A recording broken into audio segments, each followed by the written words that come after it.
most of the theme that seems like that we're talking about Jews here in this show, but we're talking about the Pharisees and the difference between average Jewish people and the sect that we call the Chabad, which is connected to the Pharisees. So again, as a disclaimer, a mitzvah, or a good deed, some people like to say, but according to Jewish law, it is a mitzvah, a religious obligation to provide this information to every Jew in the world in order to protect the Jewish children from Chabad and save Jewish lives and souls from being destroyed by Chabad. Chabad, of course, has been known for kidnapping Jewish children for at least 60 years. It's a known fact amongst all Jewish rabbis. And separating children from parents to brainwash them in their schools and day camps and yeshivas and youth groups, this is all part of the programming. All right, jumping into right back where we were with the show, we were at VTB Bank. This is a Russian bank, of course, and right now it's 61% state-owned. But it was founded in 1990. It has $214 billion in assets, and its chairman is Andrei Kostin, Kostin, and I'm going to remind everybody to take notes if you haven't been. These guys have branches everywhere, including Kiev, Ukraine. There's also a branch called the Guta Bank, Guta, and it's under sanction by the USA, as is this bank. But their connection to Donald Trump, and of course, is through Felix Sater. And money that they sent to Sater in the millions was supposedly for funding for Donald Trump's Trump Moscow operation, Trump Tower Moscow. When Andrei Kostin was interviewed by Mueller, of course, this is a bank that's under sanction. And Mueller wants to know what was the money for it. What it was for Donald Trump. This is what he claims. Donald Trump claimed that he never dealt with these guys. Bottom line. What was going on was these people were acting as intermediaries, or let's just say trying to develop policy regarding Syria and the Ukraine with the State Department. So they were using these economic incentives to try to actually gain favorable policy. So basically what this is called was strong-arm diplomacy. What happened was the Treasury leveled new sanctions on VTB Bank. So when they didn't get what they wanted out of this bank, they leveled sanctions. This is something we're going to see a lot. We're going to see people, issues, entities that are attacked because they didn't cooperate with either a government institution, a corrupt government institution, a bank, or one of these mobsters like Sater. It's a really good example of that. One of Trump's major financial connections is, of course, Steve Weinberg, Jewish, of course. And it should be mentioned, of course, that he was born in Connecticut, which we know is kind of a pedo state, and he went to the University of Pennsylvania, which we know is a pedo state. He owns all those casinos in place, but let's look at some of the casinos he owns. Let's see: Frontier, Golden Nugget, Mirage, Treasure Island, Bellagio, Beau Rivage, The Wynn Macau. Okay, this is in China, and that's important. And he also works for Prince Albert in Monaco with their, it's the QD International Hotels and Resorts Director. That's what he is. He's the director of the QD International Hotels and Resorts. Now, bear in mind, guys like this sort of came out of nowhere when Vegas was going through this huge resurgence. And when people talk about that resurgence, they like to think back and say that's when the mafia was being kicked out and the big corporate money was coming in. But when they say corporate money, what they're really talking about is big Jewish mafia money, big Russian Jewish mafia money. That's what was going on. And Steve Wynn and all these guys was highly closely connected to that. Basically, he made all this money during the 90s when the so-called resurgence was taking place. There's quite a few things that are important to remember about Steve Wynn. He was, from 2017 to 2018, he was the Republican National Committee Finance Chairman, personally selected by Donald Trump. They gave him the job under Donald Trump's request, even though he gave money to Obama and Harry Reid prior to that. In 2018, though, he was busted for sexual misconduct. and he had to step down as the CEO of Wynn Resorts, as well as this chairman of the finance committee. He had to quit that too. But right now, at least here recently, he's the vice chair of Donald Trump's inauguration committee, along with such other notable people as Sheldon Adelson, Anthony Scaramucci, Woody Johnson. He's a former UK ambassador, Rick Melsembler, another former ambassador, this guy to Italy, and a guy named Rick Ruffin, who is the CEO of Treasure Island, who runs Treasure Island. One of the things you got to look at with these guys, where you can see some corruption, is like, first of all, he's got that big giant casino in Macau. Okay, that's where they do the gambling in China. And one of the things he's doing right now is he's trying to get Trump. This is something he's doing right now, to send this guy named Gao Wengui, Wengui, back to China. And this guy's another damn billionaire, and he's been in exile in New York since 2017. And he's got this big company called the HNA Group, or the HNA Group sued this guy, whatever. And that's usually how it works: is somebody gets somebody sues him, and then the State Department comes down. But this Wengui guy is a good friend of Steve Bannon. I should mention one more thing before I move on. These guys, I'm going to tell you guys about Steve Wynn and Donald Trump have a history together. I mean, first of all, Steve Wynn he's always given his money to the Democrats, just like all these guys. You're going to notice there's a pattern here. All these guys give their money to the Democrats, but Steve Wynn had lawsuits against Trump. First happened when Trump opened Taj Mahal. He went and stole some executive from Steve Wynn and gave him $1 million starting package, and obviously Steve Wynn sold him from that.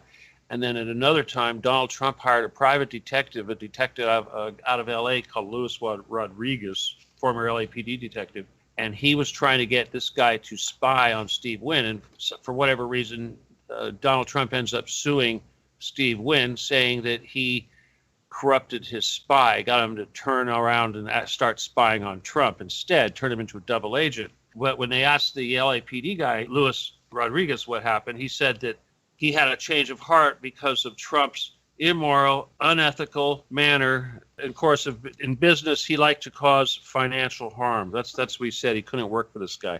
Then there's Sheldon Adelson, of course, the other big casino guy from Boston. His Ukrainian, Lithuanian Jews. And that's interesting because, of course, Ukrainian, Lithuania is the hotbed for, Lithuania is where the Zionists and the Bolsheviks came from. And, of course, Ukraine is the home of the Russian mafia. But anyway, Sheldon, of course, is worth $26.5 billion. And I forgot to mention that Steve Wynn is worth $3.4 billion, probably a lot more. I guess Sheldon doesn't hide his money quite as well as Steve Wynn. He owns the Sands Casino, which, of course, was torn down in a convention center. But that was a big deal because that's where all the old mobsters used to hang out back in the day. I'm sure that's just a coincidence. He built the Marina Bay Sands in Singapore, which is the third most expensive building in the world. If you don't know anything about the Marina Bay Sands, you ought to check it out. It's awesome. It's got this ridiculously huge swimming pool on the top of this skyscraper. But like I said before, you don't get to build stuff like that without having these governments make deals and having all sorts of mafia connections. And it should also be mentioned that at this casino that he's got here, he was actually in trouble with the National Jewish Democratic Council, who gave him crap because they say he approves of the prostitution at the Macau resort. He also owns the Venetian Vegas, the Venetian Macau, of course, the Cotai jet boat, which is a big jet boat that goes between Macau and Hong Kong. And this Cotai is something you should know about because that's a big development coming up in China. When we get to the China money laundering involving, well, it's kind of like one of the almost final destinations of all this stuff. They're trying to develop this big giant casino complex in this place called Cotai in China off of Hong Kong, kind of like the complex that Donald Trump was trying to build off of Moscow called Crocus City.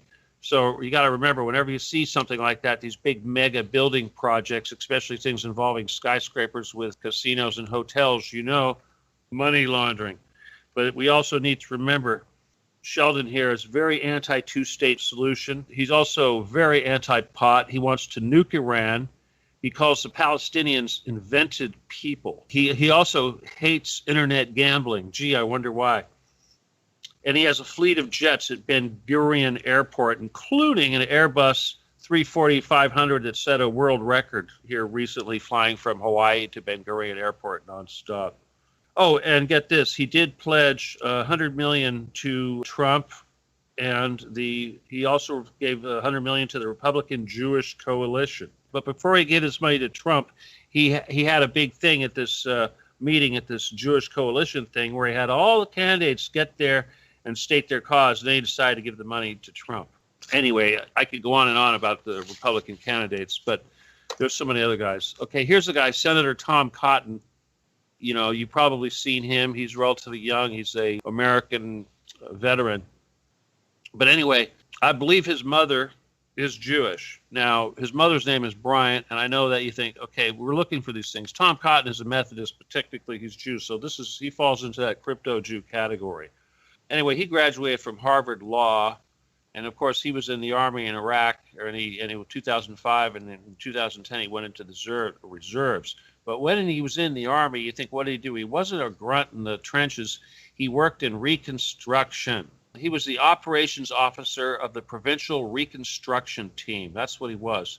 And bear in mind, this is the guy that took $1 million from Israel to promote war in Iran now. He also voted to block any lifting of any sanctions on 4 particular Russian companies, just 4. And he's also very pro-Magnitsky Act, but he's also anti-China, which is bizarre because that makes him seem kind of naive when you consider who he's working for. But he also introduced a bill against online gambling September 26, which suggests that he's getting money from Wynn and Adelson, etc. Okay, so we definitely see a little bit of a conflict of interest here, especially with Donald Trump owning 3 casinos. But he's also he's up for consideration for possible Secretary of Defense or even CIA director by Trump. There's another guy here, born in Oklahoma, and his name is Michael Calvi. He's in jail right now. He's innocent, but he's a Russian investment banker and the founder of Bering Vostok, which is a Capital Partners Group, and he was the head of that, of course, from 94 to 04. But he was arrested in 2019 and accused of fraud by none other than Atem Avetisyan, and trust me, these are different people. That's Avetisyan, a friend of Putin. Okay, now when they threw him in jail, he went into the same jail that Sergei Magnitsky was thrown into, the same prison where he died. And he also had the same detective, Karpov, that Magnitsky had, friend of Putin. Here's a guy, another Jew, Boris Nemtsov, Nemtsov. Now, this is, I guess, might be a good guy, you could say.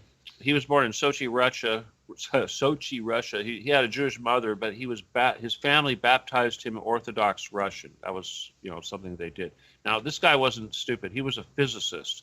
He was the former deputy chairman of the government of the Russian Federation, and he also there's a whole list of things that he did, but he was one of the people responsible for bringing capitalism to the post-Soviet Russia.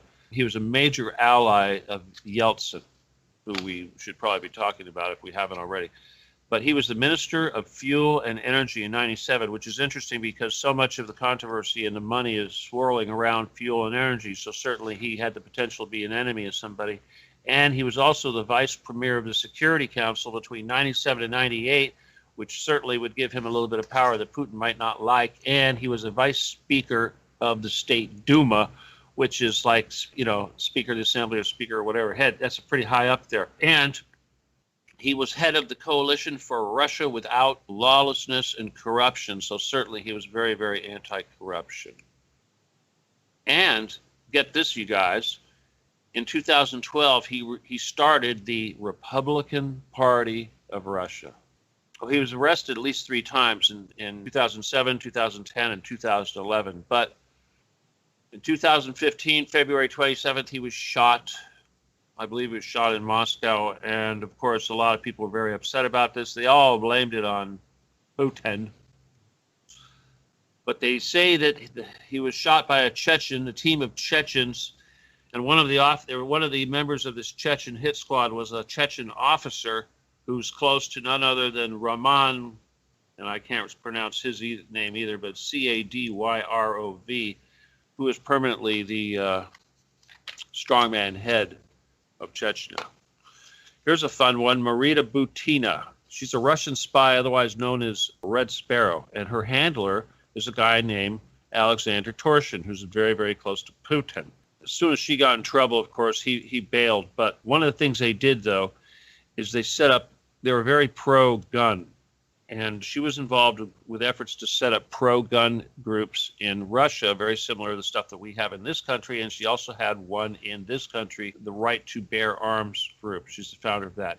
This one woman right here has had 101 Trump contacts. That means whatever, electronic contacts, whatever, including 28 meetings, face-to-face, sit-downs. She served 18 months in prison, pleaded guilty in 2018, just a little while ago, for a conspiracy to act as an unregistered foreign agent. And remember, before I move on, I'm just saying this Right to Bear Arms thing, it's all funded by this billionaire called Konstantin Nikolev, Nikolev. Oh, but here's another fun little thing. Marina here is dating Paul Erickson, a former Mitt Romney advisor. There's all sorts of fun little intrigues going on with these spies. Sex. Oh, Stephen Cohen, this guy's directly connected to Trump, of course, right? Well, not exactly, but anyway, he's a Jew, of course, but he's a poor Jew, New York Jew. But he also went to Pennsylvania University, Penn State, or whatever it was. All those. We already covered that. We'll talk about it again. Anyway, this guy's worth $12.8 billion. He's a hedge fund manager, SAC Advisors, LLC. They're based in Connecticut and New York, fun places. This LLC this trust fund, had $14 billion in equity. He was one of the people that this guy, Preet Bharara, tried for insider trading. But unlike all the others, he got away with it. And yet, this is one of the most profitable insider trades in history. And the reason why he got away with it was because he blamed the employees. Oh, yeah, he's also a contributor to Chris Christie. He gave Chris Christie $2.5 million. And he's part of a charity called the Robin Hood Foundation, which is what they refer to as venture philanthropy, so-called charity. It's like venture capitalism or venture whatever funding, only it's a charity, supposedly. And let me see, who's on the board of that charity? Hey, Harvey Weinstein's there. So is Lloyd Blankfein.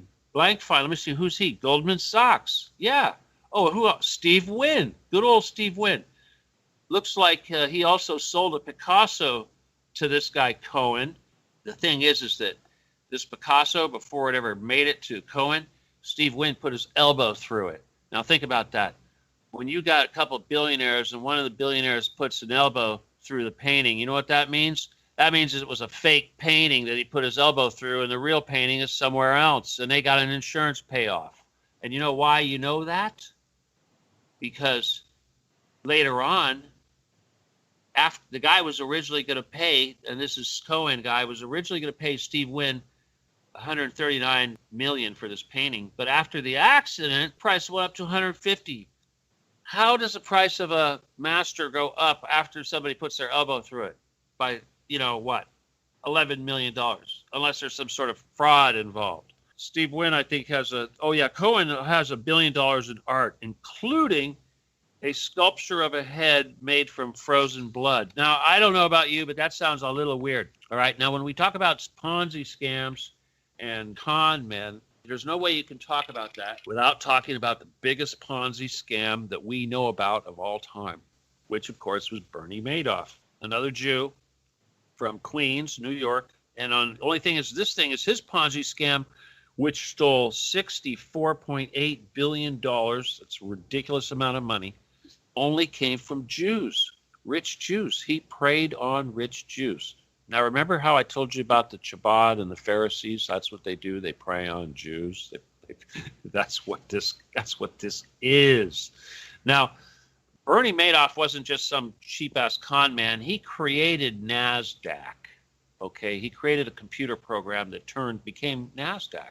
There's a few other things that it should be mentioned here. When he got busted, before that happened, he donated heavily to the DNC, including Charles Schumer, Chris Dodd, and Eli Wiesel. He also had a few insider deals because the people that were supposed to be watching over them, the SEC lawyers that were supposed to be keeping an eye out for this stuff, one of them married, a guy named Eric J. Swanson, married Madoff's niece. That's a little bit of a conflict of interest.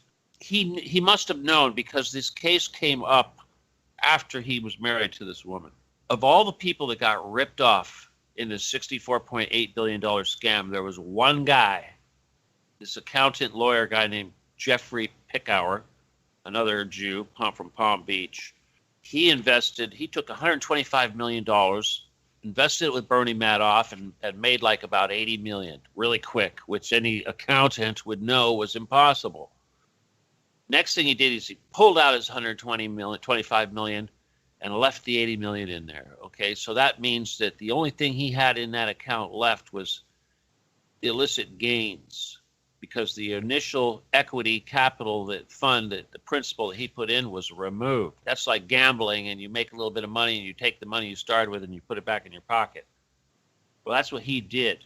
Well, anyway, he made $7.2 billion off of that $80 million that he left in there. And then he pulled it out right before the crash. You know, he got to keep the money. And everyone said, hey, you got to give the money back. And he's like, oh, no. He had a really good lawyer. Mysteriously enough, of course, he died in 2009. They found his body in the bottom of his swimming pool in Palm Beach. And all that money that was left, at least $3 billion of it, went into his foundation, JPB Foundation, with assets of $3.7 billion. And guess who's running that? His wife. Now, what do you think? Where do you think that money is going? I don't think I need to tell you. But it should be mentioned, though, that in jail, Bernie Madoff is being protected by other jailmates who are Italian mafia. So why would the Italian mafia be protecting this guy that only stole money from the Jews? I'll tell you why. It's because, as you're going to see here real soon, it's payback. Because, like I said here in the 90s, the Italian mafia got taken down by the Jewish mafia, by people like Rudolph Giuliani and stuff like that. But we're going to talk about that. Okay, here's a guy, Roman Abramovich. I can pronounce his name. He's from Lithuania, but he's a Russian-Israeli, of course. He has dual citizenship. Now, he has a company called Millhouse LLC, run out of Chelsea. He's very close to Boris Yeltsin, 96, and he's also very close with Boris Berezovsky. And there was a famous meeting that took place in the Caribbean. I believe it was on Boris Berezovsky's yacht. We'll talk about him real soon, with another guy named Peter Avin. Now, this is in the Caribbean, remember? So we've got these three Russian billionaires on this yacht in the Caribbean. Remember, let's see, who's in the Caribbean? Epstein, Vesco, all that stuff going on. This is in 92, 96, remember. This guy's got $12.9 billion, making him, because he's got the dual Israeli-Russian citizenship, the richest man in Israel. This is not a slouch here. Come on, richest man in Israel. He's also number 11 richest in Russia, number 140 richest in the world. The guy's donated at least $2.5 billion to Russia. He's our number one philanthropist. So he's an interesting character. And of course, Boris Berezovsky, his name is spelled Berezovsky. He died here in 2013. When he died, he was worth about $3 billion. Another, just your basic Jewish oligarch. He was also a very big friend of Yeltsin in the 90s, very close friend, and also opposed to Putin in 2000. Okay, he died in 2013, but in 2000 he was very opposed to Putin. He was involved in the Russian Academy of Science and the Russian Security Council, and he also owned Channel One, which is like the biggest TV station over there. He was sued in London I guess he had a deal go bad with this Roman guy, and that might have had something to do with their boat trip. But Roman is an oil producer for a company called Sibneft, Sibneft. These guys are big oil producers. But anyway, that company is worth about $3 billion at least. Boris here said that he was co-owner of the company. And of course, if you've got back deals and you give somebody money to buy a company, and then the guy says, "What money? What are you going to do?" Okay, but again, remember, we're talking about mobsters. They have no honor. There's no honor amongst these people. They screw each other left and right. And I did mention he was Jewish. Anyway, Roman is funded by, there's a group that he funds. Let's see, it's a political party called Unity. Or this is Boris. Yeah, Boris did this. Boris funded this party. He created this political party. And this is the party that provided the parliamentary base for Putin. You don't have to wonder about that. But anyway, he was found dead in Ascot, Berkshire, and he was hanged. This was March 23rd, 2013, and the coroner ruled it an open verdict, which obviously means they are not convinced it was suicide. Here's a guy, also Jewish, of course, Mother Orthodox, but that makes him crypto-Jew still. But his name is Mikhail Khodorkovsky, Khodorkovsky.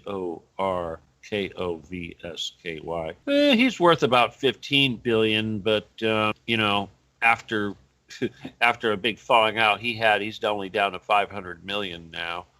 But he's a good guy, which is probably why he's lost so much money. But he used to own Yukos, Yokos, which is an oil firm in '92, a huge oil firm. And he acquired this firm for like $309 million, which is an example of what happened in the 90s when these guys were able to buy up these state assets for pennies on the dollar. And of course, anybody who was connected to Yeltsin was able to really cash in. But unlike other oligarchs, this guy was different. He wasn't hanging out at the Monaco and having with all the prostitutes and all that. This guy actually did some work for the country. He wasn't on he didn't have a yacht and all that. But he did start an import-export bank, and he opened the foundation that had Kissinger as a trustee, which is interesting. Now, in 2003, Yukos merged with Sibneft, the oil company. I believe Boris took control of this in 1995. It should also be remembered that this guy is very anti-military military and security services, so certainly that's not going to make him a friend of Putin. And in 2003, on TV, he argued with Putin about corruption. That was in February of 2003. And he claimed all government people were bribed with millions. Millions was being used to bribe all the government people. This is what he said on TV to Putin in February 2003. By October 2003, he was arrested for money laundering, but supposedly this is one of those oligarchs that turned into a good guy, I guess because he's only got $500 million now. He's not really an oligarch anymore, but he became a freedom fighter while he's in prison. So now you see him speaking out all over the place. Here's another fun pair of Jews, Simon and David Rubin. These guys were born in Mumbai, India, but they're actually Baghdadi Jews. That's Iraq. They made their money in scrap metal. But right now, they control 5 to 7% of the world aluminum output. Okay, they went from scrap metal to aluminum dealing. There again, you're going to notice that a lot of these oligarchs are heavily into aluminum and all of these commodities. But they were sued by Oleg Deripaska. This suit was outside of Russia, but anyway, it was a big deal. It was for billions of dollars. And I'm not going to get into that other than to say that, well, all right. Well, Oleg, of course, we're talking about Oleg. Oleg is the second richest guy in the UK in 2019, I believe. That's weird. No, maybe they're talking about Simon. Okay, I apologize for that. Okay, I'm going to go into a little bit closer now with some of the Trump people and get back into their connections with Felix Sater, which is a little bit more like the whole Mueller nonsense.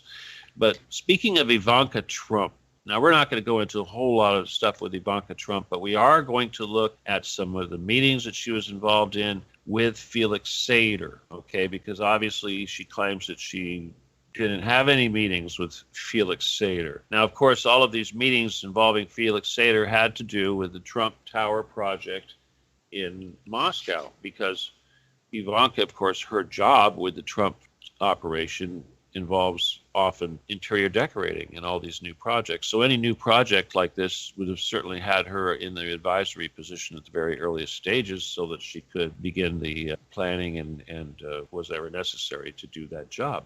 She actually was briefed, according to Felix Sater, at least 10 times regarding the Moscow deal. Because when he did this, when these guys work, and remember, this is inside of Trump Tower, so nobody sees what's going on, but when these meetings took place with Sater, it was with all of the Trump team, Donald Jr., Eric, Ivanka, and their attorneys. Typically, they just take a little elevator ride downstairs and go to the Sater's office and have these meetings. Now, bear in mind, Ivanka's saying that she didn't know anything about any of this stuff and she wasn't involved. This is her testimony. Now, Michael Cohen, who is involved in these meetings and I believe is in jail right now, he has an attorney, a guy named Stephen Ryan.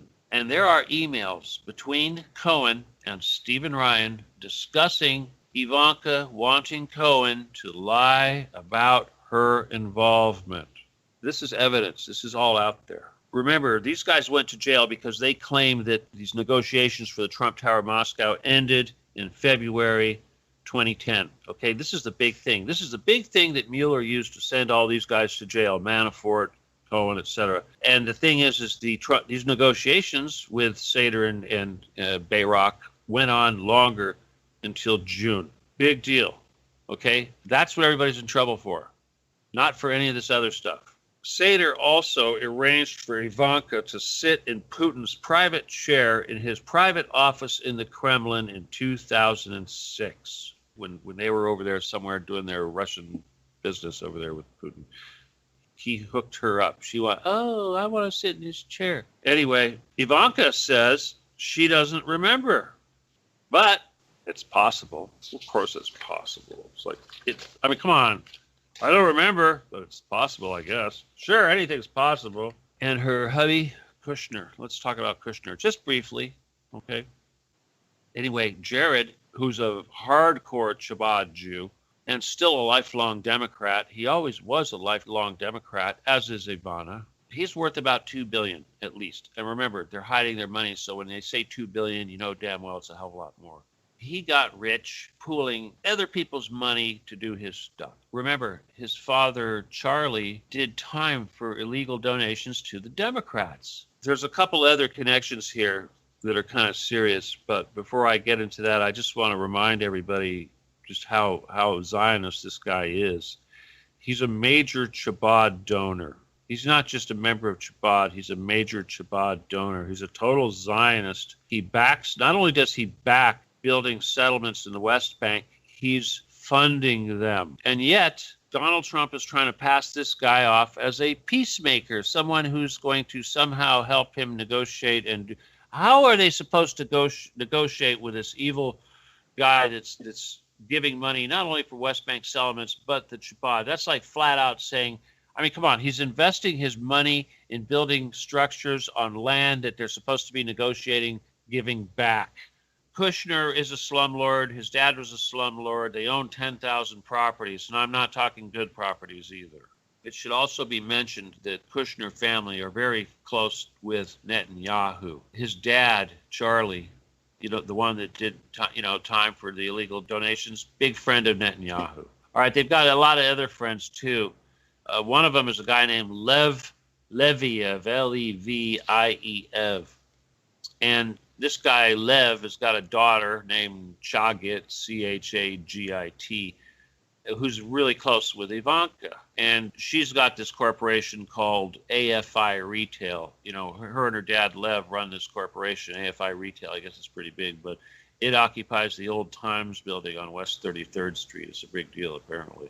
But this guy, Lev, is also a huge donor to Chabad. Very, very big Zionist. Oh, I should also mention about Kushner is that one of the things he invested money in after his dad went to jail and he took over was the Observer magazine, which is a very, very liberal rag, which promoted Obama and liberal causes for its entire existence. And this magazine is funded by none other than George Soros. So, something's wrong there. Now, just to be fair, let's talk about Ed Medzvinsky. And this is of course, the father. Ed did one term in the Iowa legislature, but in 2001, he had 31 felony fraud charges. Okay, again, this is the father of Mark, the guy that married Chelsea. Isn't this interesting how the fathers of the women or the in-laws of the president are these damn cons and spend time in prison? But see, that was in 2001 he did that. He got busted for bank fraud, mail fraud, and wire fraud, and he stole $50 million from his hedge fund. Okay, remember, hedge fund, that's a scummy thing to be involved with anyway. But supposedly, and this is what I think is bullshit, is he said he lost that money in a West African scam, like a Nigerian 419 scam. Come on, can you believe that? He said, okay, where's that $50 million? Oh, I gave it to a guy named Mohammed in Nigeria that said that I was going to inherit, that I was going to get another 100 million. It's like, oh, are we supposed to be that stupid to believe that? Anyway, he was ordered to pay $9.4 million in restitution, which really isn't shit. Ed also, we should mention, the father of Mark, was the chairman of the Pennsylvania Democratic Party, 1988. Now, remember we were talking about Pennsylvania, everybody in the government are pedos. I could go on and on here, but I'll just say that one of the things that happened here was that Mark, who's married to Chelsea, of course, Satanist, they've been trying to get Ed out of jail, and they were lobbying Bill Clinton to do this. Bottom line, Bill said no. There's all sorts of other stuff involving Hillary. Like there's one thing here where Hillary, who caused, let's see, what is it? She's always there to cast the one vote to screw somebody up. In this case, she screwed up this person, Marjorie, who was connected to Vince, the family here. Okay, here's an advisor to Trump, Carter Page. He was born in 1971. He's a relatively new young guy. Jewish mother, born in Minnesota. He went to Catholic school. Jewish mother, but he went to Catholic school. He was a lieutenant, Navy intelligence. He worked CIA and NSA, and he went to Georgetown. He worked with the NSA after that, and he was a member of the Council on Foreign. He had a Council on Foreign Relations fellowship from NYU. Okay, so in other words, the Council of Foreign Relations paid for him to go back to NYU so that he could study his national security studies to get up there in NSA. What did he do? He ended up going to work for Merrill Lynch. Now, what is a Navy intelligence guy studying with the NSA and Council of Foreign Relations going to, what does that have to do with Merrill Lynch? Well, working for Merrill Lynch in London and New York, he dealt with Gazprom, Gazprom, which is a massive, massive Russian corporation. I think they actually are responsible. They were founded in 2008. They're a global energy capital company. What else can I tell you about those guys? There's a couple principals, a guy named Sergei Yatsenko and another guy named James Richard, who doesn't sound like a Russian. But anyway, that was founded in 2008. One of the things that they did, they pushed a lot of business between Russia and China, and they were very big involved in the transition. But they've also got connections to the mob in the 88 Queensway group, we suspect. But the thing is, though, is that Carter Page, as his advisor to Trump here, okay, remember, this is NSA guy involved with Merrill Lynch, Gazprom, and a big China connection, possibly big China mob connection. Not only that, he was a Russian intelligence operative in 2013, okay? All that went on. And he was Trump's foreign policy advisor. But Trump says he never met him. That's like an echo. We hear that so much. Okay, that friend of Kushner's, Leviev, big friend of Yeltsin, billions of dollars. He's an Uzbekistan Jew, and he's extremely big on Shabbat and a friend of Netanyahu. Let's see, but I believe he made a big deal with Jared Kushner's dad for several millions of dollars, and Ivanka was actually involved in that. I believe this guy's a Trump donor, but he had a diamond company called Siebel, Siebel. Now, why is that important? Okay, remember, this guy is Chabad, as all can be. That means he's one of those guys with the big long beard and the black hat. Now, when you think of diamonds, you think of those guys with the long beards and the black hat carrying around those briefcases with diamonds. That's exactly what we're talking about. This is the #1 jewelry chain in the Netherlands. Amsterdam, remember? Netherlands? These guys were major diamond traders. Major. Unfortunately, they've also been accused of involved trading in blood diamonds, meaning diamonds that come from war zones like Namibia, Angola. This guy was the king of Azcorp. That's a huge Russian diamond conglomerate. But anyway, this Siebel operation, this retail jewelry store, is a 100-year-old jewelry store. Okay, 100 years old. But in 2013, under the leadership of this guy, they declared bankruptcy. Now, what happens right after that? It becomes Moscow Jewelry Factory. And Moscow Jewelry Factory is another company that was the buyer, angel buyer, that came in with and bought the company for pennies on the dollar after they supposedly went bankrupt and said, we'll take over your operations. Don't worry, we'll save your jobs. You've heard that before. And then they find the money that was missing all of a sudden. And guess what? Moscow Jewelry Company was a company owned by the same Lev Levayev, who's also a major, has major interest in gold mines and diamond mines. That's a little bit of a monopoly there. He mines the diamonds, mines the gold, makes the jewelry, and sells it retail. Wow. He's definitely connected to Putin. He's definitely connected to the Chabad. He's definitely connected to the chief rabbi in Russia. He also gives money to settlements in West Bank. And he owns a company called KP Mineira, Mineira. This is a security company. And this security company was built to provide security for mines. Remember, we're talking about mines in war zones, blood diamond mines. So we're talking about guys with machine guns.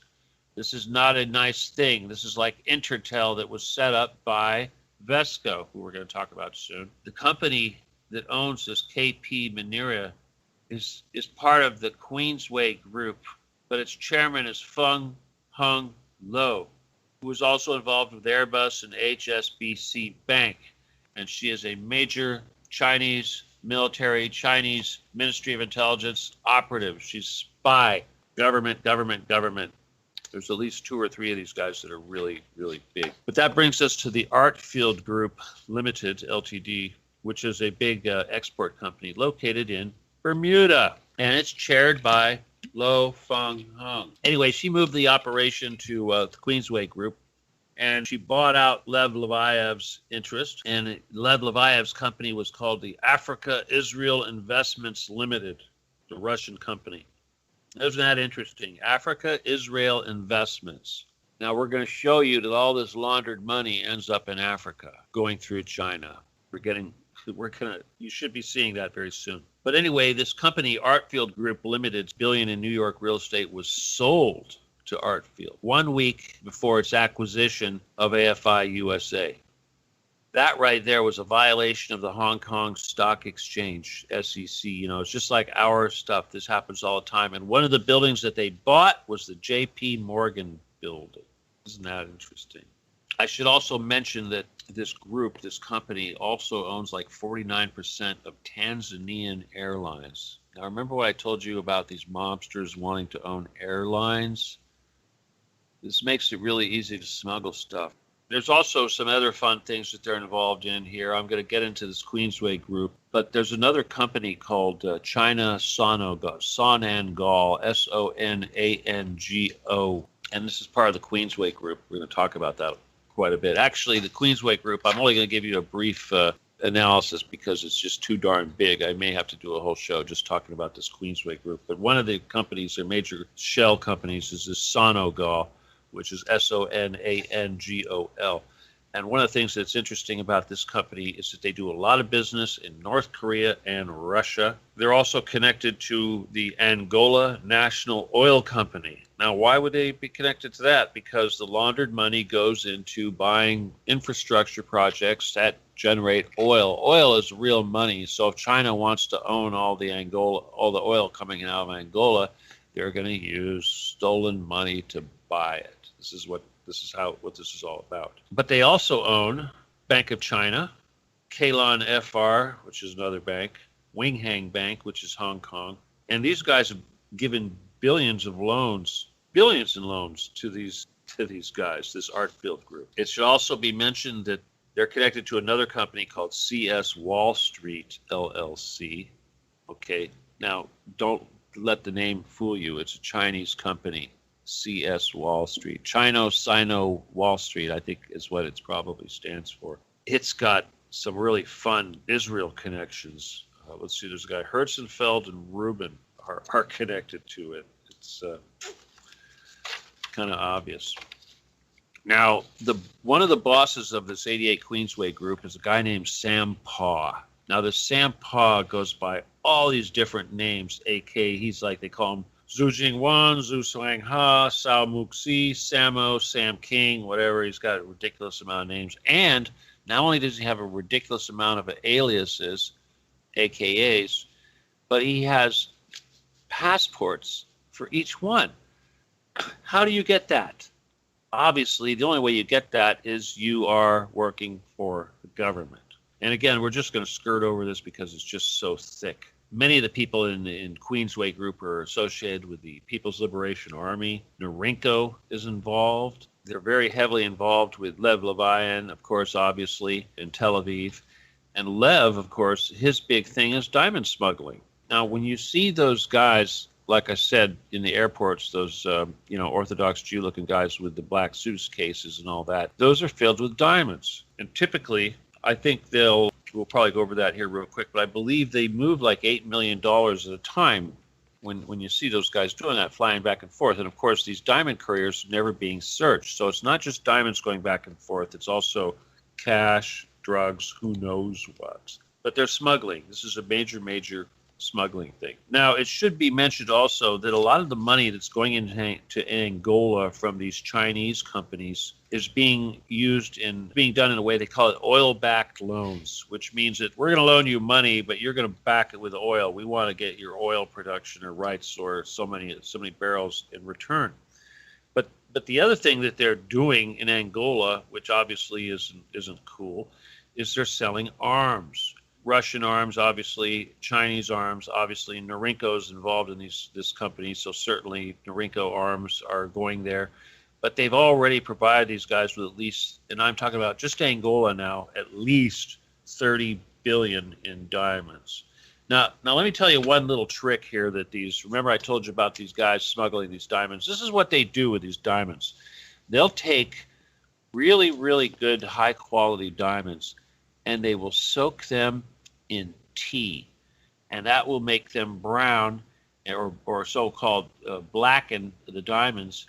And then when they smuggle them, they go, oh, these are black diamonds. They're not worth anything. And people go, oh, okay. And they get away with it. But that's one of the things they do. But bottom line, this 88 Queensway group is the syndicate. Now, let me just tell you a little bit more real quick before we move on. The name 88 Queensway Group came from a street in Hong Kong. It was an area of Hong Kong near the waterfront that was primarily, for many, many years, occupied by the military, the royal military presence over there in Hong Kong. And of course, when they moved out, they left this real estate. It was developed. Now, when they developed it in such a way very similar to some of these developments we're talking about with these skyscrapers and what have you. It's kind of like that Russia thing. So what they made, in other words, one of the things that they did was they created a building that acts sort of like Trump Tower, and it's called 88 Queensway Group because that's the address. And in that tower, that big skyscraper is occupied by all these shell companies and all these mobsters and syndicate people and government people and spy people and all that. So that when they can operate just like they do in Trump Tower, they can do it all within the privacy of one elevator going up and down from different floors. Nobody sees anything. They've got a private elevator. This is what mafioso do. They all move into one building. It's the same thing that Al Capone did. One of the things they did also when they developed that little street is they built a huge brand new police complex for the Hong Kong police. Now think about that for a second.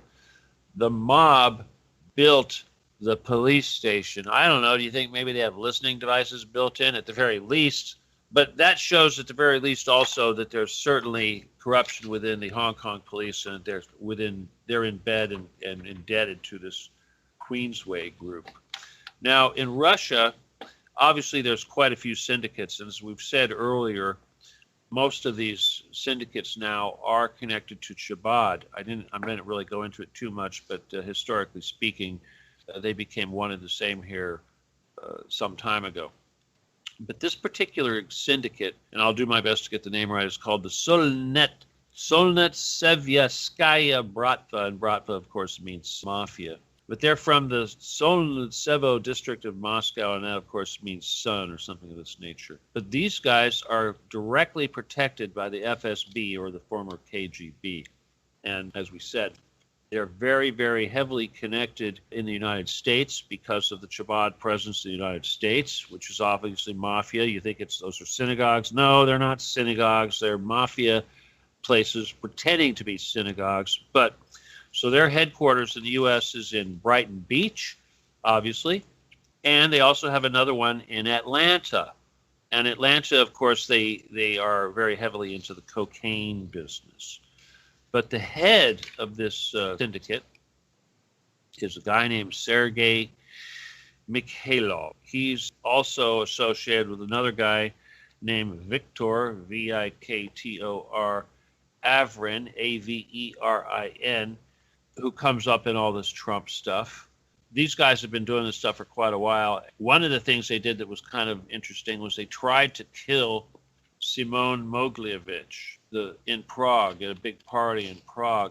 And it didn't happen, of course, because somebody snitched the whole thing out, and the police went there and raided it and arrested all these people. There was all these hookers. I think they busted them. They had like 80 hookers or something like that, ridiculous amount of hookers. But Mogilevich didn't die. But anyway, this guy was arrested in Switzerland, and he walked. And, of course, the witness for this crime was shot, so I guess that had something to do with him walking. He's very heavily Ukraine mafia, obviously. He's very closely connected to another mafioso named Gafur Rakhmanov, who's Uzbek. They're sort of fighting the Chechen mafia. That's the thing. This mob is fighting the Chechen mob, which is interesting because they used the Chechen mob to assassinate people. When they came to Brighton Beach in the 90s, they took control of everything. And naturally, when they moved into Atlanta, they had to get hooked up to the various different cocaine cartels to get to do that. But remember, these guys, they made their money in the 90s primarily in banking, 90s banking, remember that? And their primary function, or his primary function, has been a money launderer for Israel, or using Israel to launder money. But anyway, when they moved into this cocaine business in Atlanta, they had to hook up to this other gang called Kuntera. But before I go to that, I was going to tell you really quick about this Gafur Rakhimov guy. He was born in Tashkent, or he's from Tashkent, and everybody knows this guy's a criminal. He's a famous drug dealer, and he got famous before he became a big drug dealer. He was a boxer, which is sort of interesting because you know how these boxers, they become enforcers. This mob these guys hooked up to so that they could deal with the Medellin cartel was called Kuntera Karunana Mafia Clan. And these guys are the bankers of the mafia. These are La Costa Nostra's bankers. So in other words, these are the guys that did the banking for the Italian mafia. And they are primarily based in Sicily. But they also are very heavily in not only just Italy, but also Canada and Venezuela, which is interesting. Okay, they're very closely connected to Carlos Andres Pereira, who was the president of Venezuela. And these guys are very big heroin dealers. And when you remember the French Connection, that was these guys. They also own 60% of the island of Aruba, which is a territory of the Netherlands. Okay, think about that. Caribbean island, territory of the Netherlands. What do you think they're doing there? Okay, they're very closely connected to the Rizzuto crime family in Quebec, the Bonanno crime factory, and their big thing was, of course, bringing cocaine into Canada. They're also very close to the Corleonesi mafia clan, which I assume was the inspiration for the Corleone clan in the Godfather movie. And naturally, of course, the Solinetskaya Bratva mob in Russia. Very, very important. But you see, right away, I want you to see the connection between the Russian mob, Israel, and the Italian mafia, and the Medellin cartel, and the South American drug cartels, which, of course, are very closely connected to Robert Vesco, who we'll be talking about, and the entire operation, which was formerly, remember, when we talk about the Italian mafia, we talk about people like Lucky Luciano, who basically was the guy that lost everything to Robert Vesco. His operation was taken over, and that, of course, is the operation that was involved. They got money directly from the Rothschilds, as well as George Soros, as we're going to discuss. But bottom line is I'm trying to show you that the CIA and the NSA and Ollie North and all those guys, Iran-Contra, it's all connected. Here we have a guy, Kirill Dmitriev, from Kiev, Ukraine, and he's the CEO of the Russian Direct Investment Fund. He's got some fun partners, but they're heavy into railroads, diamonds, and they're heavy investors. They're partners in Gazprom. But they're also connected to Goldman Sachs, Deutsche Bank, and another company called BlackRock, which is a J.P. Morgan operation with 6.5 trillion in assets. This guy is a Harvard grad. He's so closely connected to Goldman Sachs, it's ridiculous. He's also connected to Eric Prince of Blackwater. He had some important meetings with Eric Prince that are extremely controversial and have a lot to do with connections with Donald Trump, because Eric Prince, of course, was working as a conduit or liaison to Donald Trump. And Blackwater, of course, as we know, is an evil corporation that is a mercenary group that is Jesuit, and we know what the Jesuits are. Now, here's an organization that's very closely associated with Donald Trump, and I see it all the time in the QAnon group, and I never allow this stuff in, and I'll tell you why right now. And this is the organization called We Build the Wall. This is a 501c charity nonprofit group out of, it says New Mexico, but they're really based in North Dakota. And their real base is a company called Fisher Industries in North Dakota. Now, these Fisher Industries guys has got like 3 brothers that run it. They're primarily sand and gravel. But one of them in particular, Tommy Fisher, is a regular on Fox News talking about the wall, because they've got this We Build the Wall thing going, which of course is a building the wall on private land using donated money from the GoFundMe. And this guy's also a major donor to the GOP and Donald Trump, who is pushing the Army Corps of Engineers and Homeland Security to give the wall contract to Fisher. Fisher Industries is giving a ton of money to Trump, and Trump is lobbying the Army Corps of Engineers and Homeland Security to give these guys the job, in spite of the fact that the steel wall design that they put out to meet the requirements did not meet requirements. Okay, they failed. A couple things we should know about this We Build the Wall. Some of their major advisors are Eric Prince of Blackwater, you know, that guy that was representing Trump in the Middle East with those Russian guys. Steve Bannon, a guy named Tom Tancredo. Here's another one, Chris Kobach, another Trump advisor. Anyway, this guy, Chris Kobach, is directly connected to Fisher Industries. Now, Fisher Industries wants to charge $12.5 million per mile. That's $208 million. It's $3.3 billion for 218 miles. Now, what could go wrong, right? All right, let's look at some of the primaries of this Fisher Industries. Of course, we mentioned Tommy is a major contributor to Fox and GOP, but what happened to him? Company Fisher Industries got busted for tax evasion, including 169 air quality violation citations for their cement plant. One of the brothers here, well, that was in 2009. One of the brothers, who used to be the primary or the owner of the company at one time, he got busted. His name's Michael Fisher. He got busted for felony tax fraud. conspiracy to defraud the USA. Yeah, that's somebody we want working for the USA. You don't think somebody that was involved in a conspiracy to defraud the USA would, like, I don't know, defraud the USA again? You think, maybe? Oh, and then there's another Fisher called David Fisher. This is a good one, Mr. Trump. David Fisher was found guilty of child porn in 2005, and he was released in 2010. I think he served like half of his sentence. He shouldn't be getting out until 2020. You think maybe somebody might have helped him get out of jail? You know, somebody that might have, I don't know, got a donation? I mean, that's how that stuff works, right? That's why they give the money to people. Well, here's another advisor and donor, Jewish. His name's Gary Cohn. This guy's a good one. You got to watch this dude. He's a liberal Democrat. He still is. He's in line to be a replacement for Janet Yellen at the Fed Reserve. And before that, though, before he started being an advisor to Trump, he was a Goldman Sachs risk manager. Now, as a risk manager for Goldman Sachs, he was the one that told Goldman Sachs, hey, the economy's going to crash, short sell the USA, which they did. And they made $8 billion. That was in 08. I'm sorry, did I say 8? I meant $18 billion.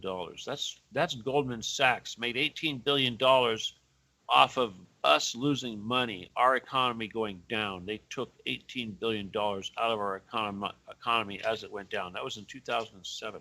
Anyway, he was a risk manager from 2006 to 2016. He was paid $20 million a year. Now, here's something you need to consider. When he went to join the Trump team in 2016, he took a severance package from Goldman Sachs of $285 million. Now, who do you think he's still working for? Do you think he's working for Donald Trump, or do you think he's working for Goldman Sachs? He is now Trump's national economic advisor and the one responsible for writing the tax reform package for Trump. He's all about trickle-down economy again. And you know what else? He's the guy responsible for the world record deficit that Trump has right now. Here's another fun guy that you guys like to idolize. William Bill Barr, the guy whose dad gave Epstein the big job at Dalton College. Well, William Barr's father is a Jew, but William went to Catholic school. Well, I think that makes him a crypto Jew. Anyway, he was CIA from 73 to 77, okay? What did he do at the CIA? He was a China analyst. You don't think that had anything to do with the 88 Queensway group, do you? Now, bear in mind also, Barr and Mueller have been friends since the 80s. And in 91, 93, he worked for Bush. And in 82, 83, he worked for Reagan. Anyway, in 92, he was all about more prisons, and he's a big supporter of the death penalty. He's also a big supporter of phone taps on civilians. And this was before 9/11. He was the guy that told Reagan to pardon Caspar Weinberger for his Iran-Contra offenses. I don't know. Do you think maybe it's because he's got something to do with the NSA, because he's connected to Vesco, because he's connected to Epstein? Well, sure looks like it. And he argued, this is one of the big things about this guy, Barr, you got to remember here, is that he likes to argue. He has a philosophy that says that the president should have complete authority to stop law enforcement proceedings. In other words, if somebody's being busted, one of his cronies, the president should only have to wave his hand and that guy's suddenly free. Now, that sounds a little bit like, I don't know, something you might do in a dictatorship or a royal thing. Well, anyway, this guy, William Barr, appointed this guy named John Durham, who was a former U.S. attorney of the District Attorney of Connecticut. Now, Durham here is also Jewish. He has some history of fighting crime and racketeering, but before that, he spent 2 years on an Indian reservation. What the hell was he doing on an Indian reservation for 2 years before he went to work department, State Department or whatever it is in 1989, the chief of the criminal division? Now, during that time, he prosecuted all kinds of mafioso in New Haven, Connecticut. But, funny thing is all the mafia he went after were all the Italian mafia, a reoccurring thing.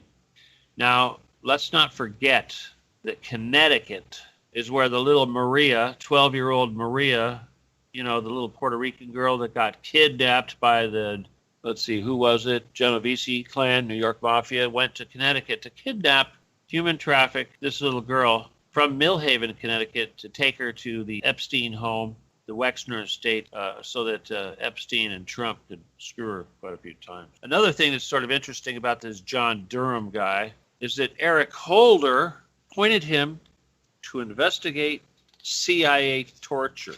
Where do you think that's going to go? I wanted to talk about Roger Stone, but there's so much to be said about him. But let's just say for now that he's a GOP hitman. He's an extremely sleazy guy. He's extremely pro-Russian, which isn't bad. But we know that this guy's satanic. Now, his connections to Nixon, of course, are not Nixon, but Trump is through, Cohn. He's connected to Cohn.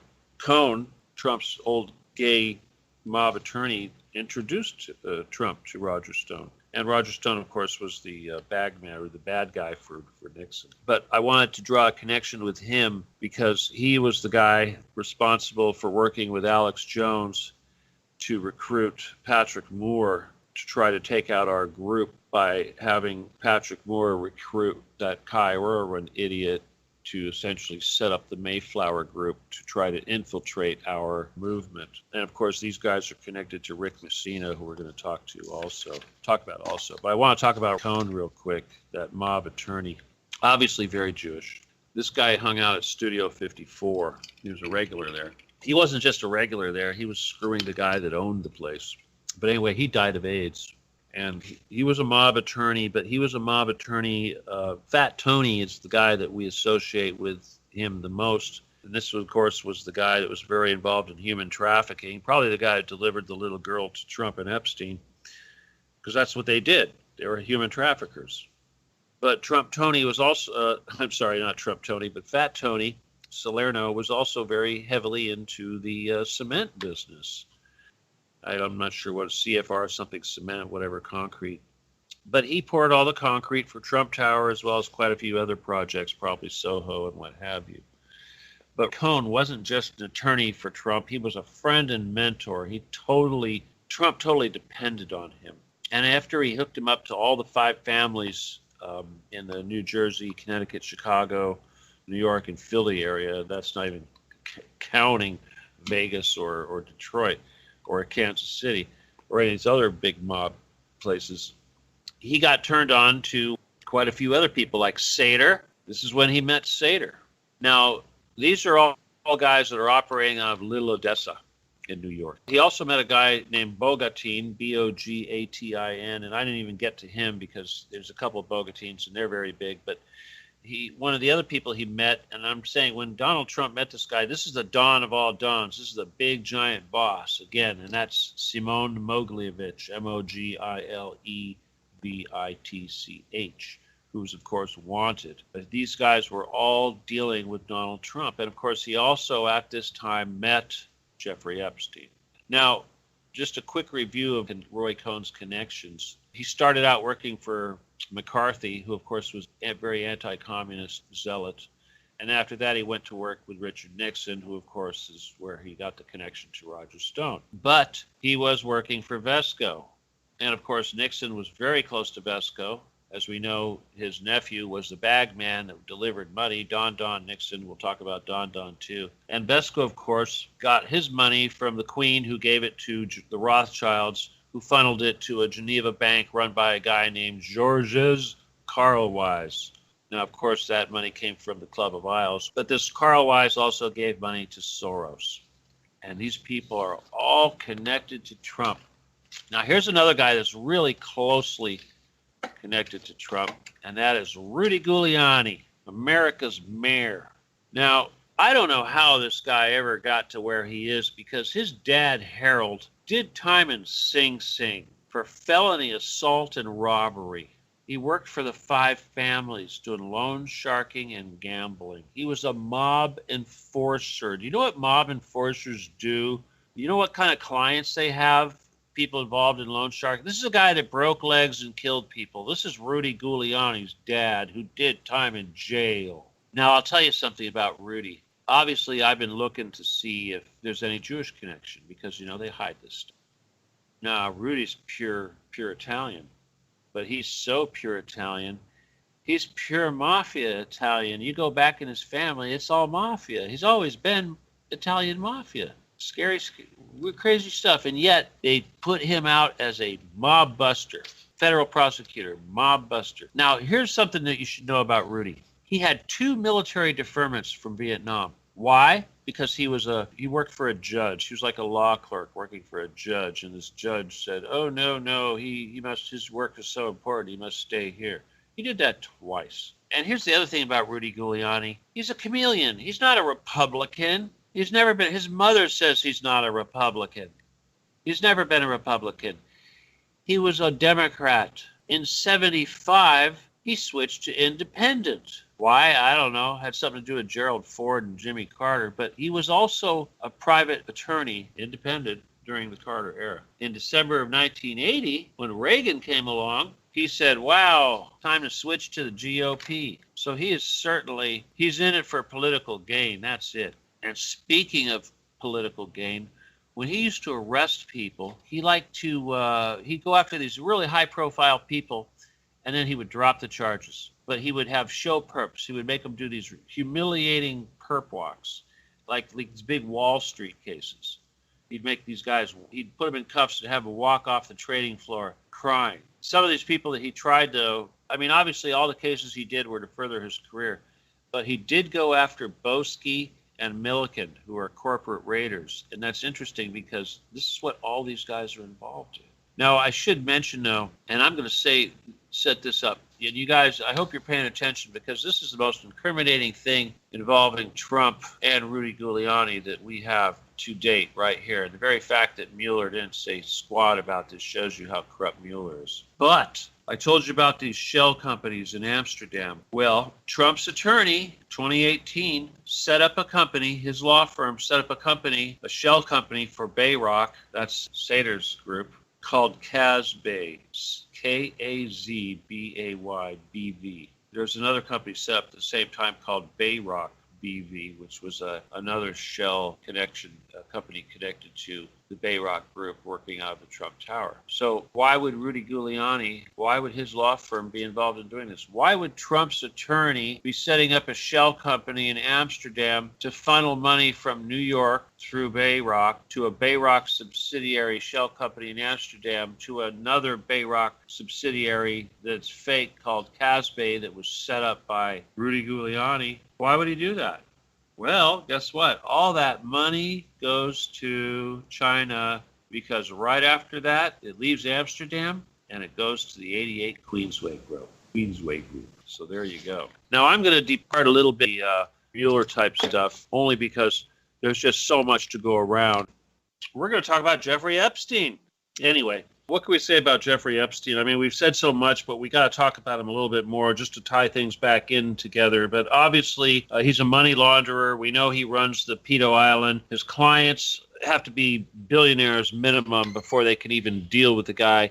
He started his career, of course, or his life started at Dalton School, and he got hooked up by Barr Sr., and he took over this Vesco operation, of course, which was Lucky Luciano. When Lucky Luciano ripped off the $500 million, Vesco ripped off that much money from Lucky Luciano. This was the nut that was used to set up all these operations in the Caribbean as well as the Medellin cartel. But he actually owns the island Little St. James in the Caribbean, which is just a quick little boat ride to every single one of these other little islands that does all this banking. So he doesn't just provide financial services, he does all the banking for all these people. And the list of people that bank with Jeffrey Epstein is top secret, and it has never been seen, and no one has ever audited this fund that he supposedly runs. And people think this guy's worth like $2 billion, but it's probably, come on, you think the guy that does all the money laundering for everybody is going to be reporting his money? I don't think so. But obviously, he's very closely connected to Trump, no matter what anybody wants to say. he was a major partner with Trump in this money laundering thing.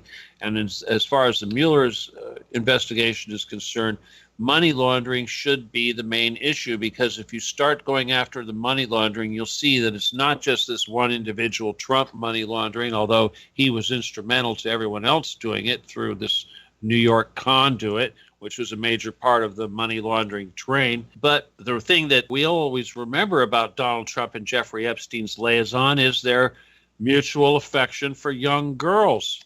And as we mentioned earlier, when we talked about that one guy, Hoffman, who is the former boss of Jeffrey Epstein, he also was famous for molesting little girls.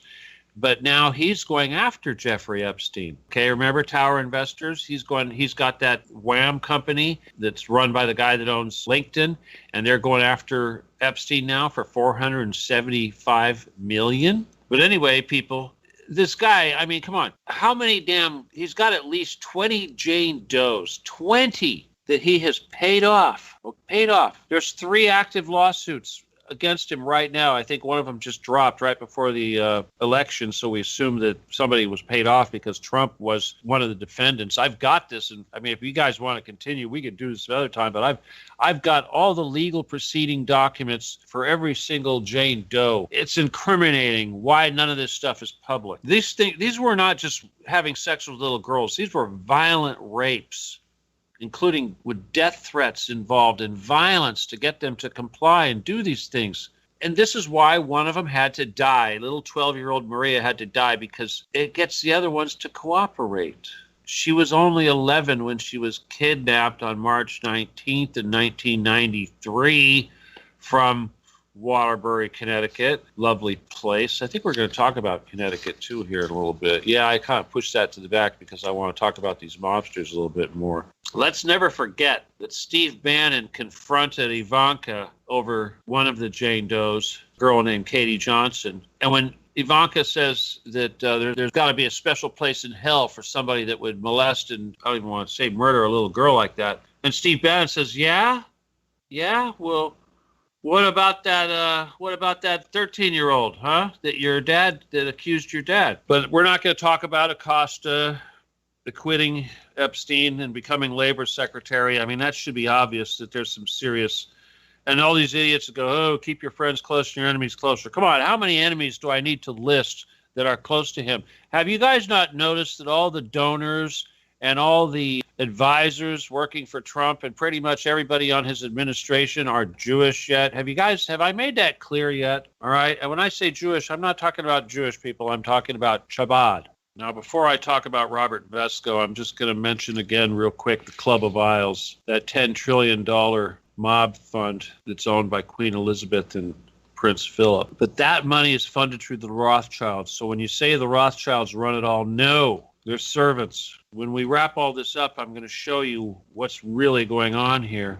But even the Rothschilds had to use this Geneva bank, this Carl Weiss guy, to give money to Soros and Vesco. But this is also how they give the money to the Bilderbergers, who send it down to people like, Kerry Cassidy and what have you, that like to spread it, people like that, the little people. And of course, Vesco is completely connected to the Medellin cartel, the CIA, the NSA, and Entratel, and the Contras. He probably was also responsible for having killed Kennedy. Vesco is just some guy from Detroit. Now, supposedly he died in 1971. There's a guy, another CIA guy named Frank Turple, and he says that Vesco did not die. He says that he went to someplace else. Oh, he says he went to Sierra Leone. But he was arrested by Castro, and of course Castro could have very easily turned him over, but obviously nobody wanted him. Nixon certainly didn't want him, because if he came over and anybody from the Justice Department that had any credibility or wasn't corrupted got a hold of this guy, they would have blown up the entire thing. Everyone would have gotten busted. And I'm just going to do a real quick synopsis again about Vesco and Resorts International, which was the company that owned one of the casinos that Donald Trump was CEO of after a while. Donald Trump was actually CEO of one of these mob companies right here that was controlled by Vesco. And again, just a quick history. It was all set up by this Mary Carter Paint Company, which was just a BS front for the CIA. And again, it was set up by so-called mob busters because Dewey, John Dewey, former New York governor or mayor, whatever it was a prosecutor one time, just like these guys. See, it's the same thing. You know, you go back years, they do the same thing. And that was the guy that busted Luciano and made it possible for this CIA company to steal all of Luciano's money. There's other people that this guy was involved in that you guys should be aware of. And one of them, his name is Carlos Lehder, Lehder. And that's another CIA guy, and also very responsible for setting up drug cartels as well as lots and lots of terrorist activity. You know, the kind of stuff that Ollie North and Reagan was involved with the Contras. And you also need to understand that Robert Vesco and this entire syndicate that he was involved in that was so close to Nixon, so close that Nixon's nephew actually was his number 2 man, was completely connected to Clinton and Bush. When Clinton was governor and Bush was vice president, they were running tons of cocaine into Mena, Arkansas. Clinton was a complete coke addict, total sloppy coke addict. Everybody knows this. So there's that incestuous thing. So when you think, oh yeah, that Clinton was this big mafia guy that ran everything, no. He was a stupid idiot that couldn't keep his nose out of the supply. He was a damn hillbilly compared to the rest of these mafioso we're talking about. Remember, Clinton's not Jewish. Should tell you something.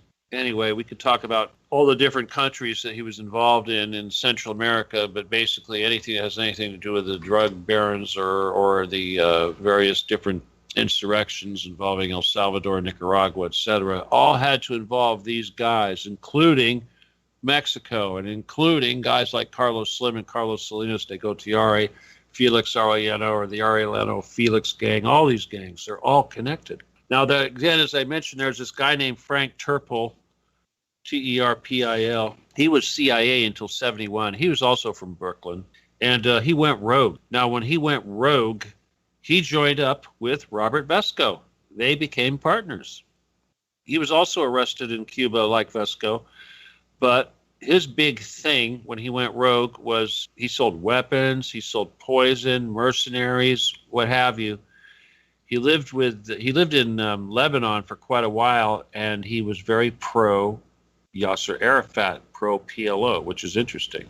He also sold weapons to Gaddafi and Idi Amin, which is interesting because you're going to see other people very closely connected to conservatives like the Reagan-Bush administration that are also selling weapons and working for Gaddafi.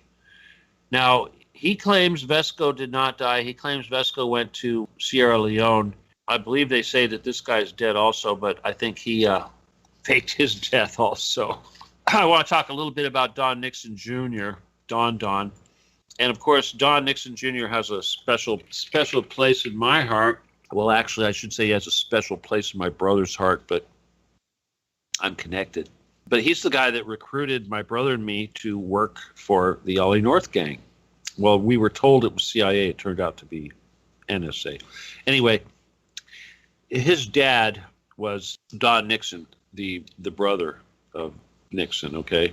Don Sr. And he was one of the people that was having money funneled to him to Nixon from Vesco. Okay, and there were other people, of course, involved, like Bibi Rebozo and what have you. But Roger Stone was definitely involved in this stuff. And when you look at Roger Stone, again, it should be mentioned, his attorney is none other than Tyler Nixon, who is the son of Don Nixon. Okay, so Robert Vesco's number 2 man, his son, is Roger Stone's attorney. I'm sure there's no mafia stuff going on there whatsoever. And when you consider that Roger Stone is the dirty tricks man, you know, sure he's pretty dirty. If you've seen, I don't have to tell you how dirty he is. You just have to look at him. And, of course, these guys are connected to Cohn, who's connected to the Gambino and Genovese family and Fat Tony Salerno, et cetera, which connects them to Trump. And it was supposedly money. These guys were involved with getting Trump to bribe John Anderson to run as an independent to dilute the Carter vote and help Reagan get elected.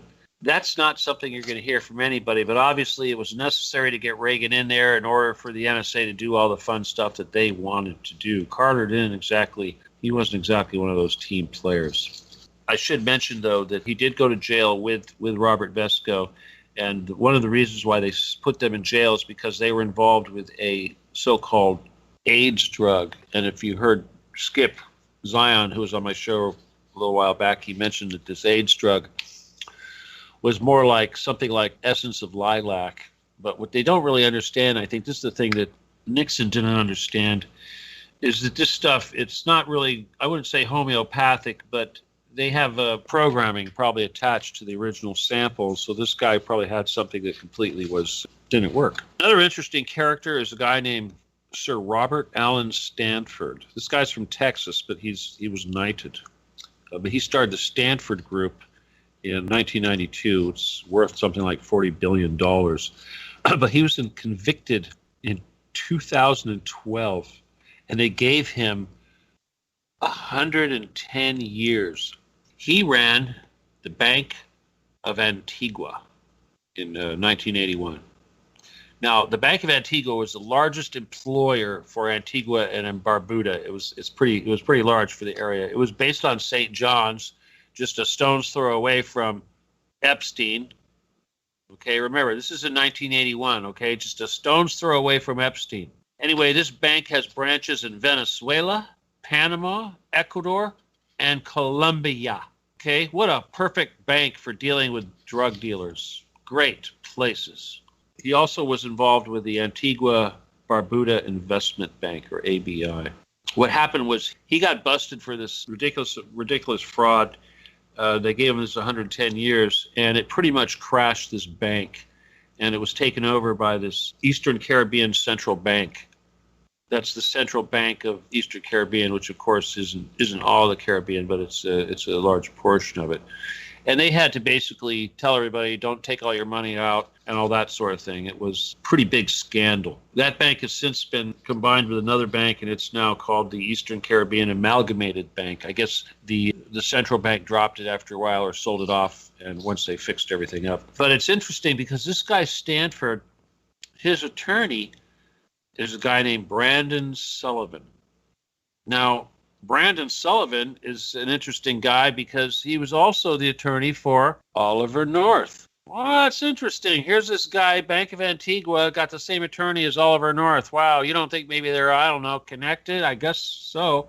He was also the attorney for the FBI. When the FBI had that shootout in Ruby Ridge and they killed those, citizens, well, they had 4 of the snipers, the government snipers that killed the Americans, were represented by this Brandon Sullivan. I could go on and on about these people that he represented, but that should draw a quick and obvious conclusion that that's what's going on here. Okay, let me see. We're getting down to the end, folks. I just want to see if there's anything I need to talk about real quick before I get into the extraneous stuff. We already talked about uranium-1. I didn't really get to talk about Rosatom. I probably should. But there's a couple other interesting people. I'm going to talk about some of before I do that, okay, remember Patrick Moore I mentioned? He was the guy that was recruited by Roger Stone to recruit that, Kai Irwin idiot to start up the Mayflower Group. Well, this is the thing about Patrick Moore, and this is why this is interesting and why I should pay attention to this guy, is because his father was good buddies with Alex Jones in Texas, who's closely connected to Roger Stone. So it was between those two people, Alex Jones and Roger Stone, that they got this guy Patrick set up as kind of a junkie idiot frontman for a bunch of groups, such as, I should mention before that he was a failed actor. But this is the guy that basically was like a big spokesperson, frontman for the Occupy movement, a big proponent for the legalization of pot movement. You see him with all sorts of people like Ron Paul and what have you, trying to promote that. And he was also the guy that was the organizer for the anti-Hollywood pedo march, which we found out, of course, was a big scam that was being bankrolled and run by this Satanist dude out of Encino called Rick Messina, who we're going to talk about real quick. Rick Messina, of course, is a Satanist lord. He thinks he's a deep, big magician. But when Kai Irwin tried to take out the QAnon group, we traced him back to Alex Jones and Roger Stone and Patrick Moore and Rick Messina. And then that's when we found out that Rick Messina, Hollywood talent agent, who runs the Happy Lizard Bar out of his home, was all into human sacrifice and satanic rituals. And he has a tunnel entrance under his home that goes to the Getty through the Skirball Center close by, which is a mega Jewish center. These are all big things, because obviously I'm busy trying to track all the entrances to these homes, but I'm working on this Trump stuff right now. But we'll remember that this guy, this Hollywood talent agent, he does mostly comedians. Okay, remember how Sater's girlfriend was that failed comedian who was also involved with mind control? Let me see. He uses a couple of his clients are Tim Allen, Drew Carey, and here's a guy, Patton Oswalt. Remember him? Total pedo. Stella Stolpen. That was the last comic standing one I was telling you about. Anyway, this guy's totally Satanist, Jewish, Kabbalah, pedo, connected to Alex Jones, Roger Stone, and Patrick Moore and the Mayflower Group and Kai Irwin. Now, the home next to him, bear in mind he's probably dead already, but right next to him was a home owned by a Netflix executive that he actually owned, but it was under this Netflix executive's name. We all know how Netflix is. And both of these homes shared a big old giant concrete backyard. And in his yard, he had a wiffle ball court. Wiffle ball for children to use. And right behind his house is a big water reservoir with lots of green belt for hiding bodies. Now, we suspect that right after we found this guy out, that he sold the house and dumped it and may have fled to Israel. This is what we've been looking at. And we suspect that the tunnels have also, under his house, have been filled in, the general area. He may be dead. But we definitely think that he's connected to the McMartin preschool thing. And we know for sure he's connected to Cynthia Beck. Here's another fun guy who's sort of connected to all this stuff indirectly. He's one of these big donors. But his name is Ron Burkle. He's actually from Orange County. He's divorced, had 3 kids. He's worth about $1.5 billion. He made all his money in grocery stores. He's got this company called Ukaipa Company, LLC. Big friends with junk bond guy Michael Milliken and Berkshire Hathaway. That's Warren Buffett. But he's also a co-owner of the Pittsburgh Penguins. Now, this guy's a gay pedo. He's gone gay pedo. He donates to Hillary, Al Gore, Bill Clinton, John Kerry, Cory Booker, Terry McAuliffe, and Arnold Schwarzenegger. Now, how does that fit in there? Arnold Schwarzenegger. Interesting, huh? Bill Clinton gave this guy a job as he was a senior advisor to Bill Clinton for investment funds. He was also a member of the J. Paul Getty Trust. How about that? But he moved from Beverly Hills to his new place where he lives, without his wife and kids, of course. He's divorced now. He lives over Black's Beach. And if you ever been to Black's Beach, hey, Oceanside, you know what Black's Beach is, right? Let me tell you, I've been to Black's Beach. I got a stingray bite. I'll never forget that, but it's a nude beach. And no, I wasn't nude. Cynthia Beck, let's talk about her real quick. She was born in Fallbrook, California. That's not too far from Black's Beach. She's Gordon Getty's mistress. She has several houses all over L.A., and you remember that one that had the gun bust? Well, we know for sure it's got tunnels. They're connected to the Playboy Mansion, Angelina Jolie, Charlie Chaplin, Jared Leto, the Getty Center, the Skirball Center, UCLA, Edwards Air Force Base, Warren Beatty, James Caan, Jack Nicholson, Kirk Douglas, Donald Sutherland, W.C. Fields' old house, and all the Hearst properties, as well as Vandenberg Air Force Base, home of the secret space program that Trump likes to talk about. And just in case you didn't know, this woman was Gordon Getty's mistress, and when he hung out with her, they liked to use cocaine and watch really sick videos. And I hate to tell you guys, but he had 2 daughters with this woman, Gordon did. But, you know, they had kind of a nasty breakup. They say that when Gordon would hang out and come over, because he didn't spend a lot of time, obviously he didn't spend a lot of time. He's Gordon Getty. He had 2 families. But they say that when he did spend time with his daughters, which he had 2 of, he only hung out with them one at a time. He never took them both out at the same time. He'd only hang out with one. Doesn't that remind you of the president with his daughter all over his lap all the time? Here's a guy, Alan Weisselberg. He's Trump's chief financial officer for the Trump Organization. He's also Jewish. He was offered immunity many times for this Mueller stuff because he's Trump's the chief financial officer, meaning he signs all the checks. Now, that means he signed the checks that went to Cohen as well as Stormy Daniels. Okay? You can't hide that stuff. One of the things he used to do was give money to a guy named David Pecker, who ran the National Enquirer. And they had this campaign they called Catch and Kill. He would pay them to catch stories about Trump, negative stories, and to kill them. Can you imagine that? Paying off the tabloids not to say anything. Here's a guy, Matthew Calamari. This guy's pretty powerful in Trump's organization. He's the executive VP, chief operating officer. That's pretty high up there. And one of the things that this guy does, or at least he's been charged with, is inflation of assets. In other words, they cook the books all the time to make the stuff look more valuable than it is. Remember that pump and dump scam I told you about? That's what that is. You make it look like it's more valuable than it is. This is what they always do. Trump is always saying that his stuff was worth more than it is. That's standard. This guy's been, caught doing that. But then the time that they don't want to do that is when they reduce it for taxes. They go, oh, taxes. Did I say it was worth that? No. That's not what it's worth. Here's another Jew that works for Trump named Lieberman.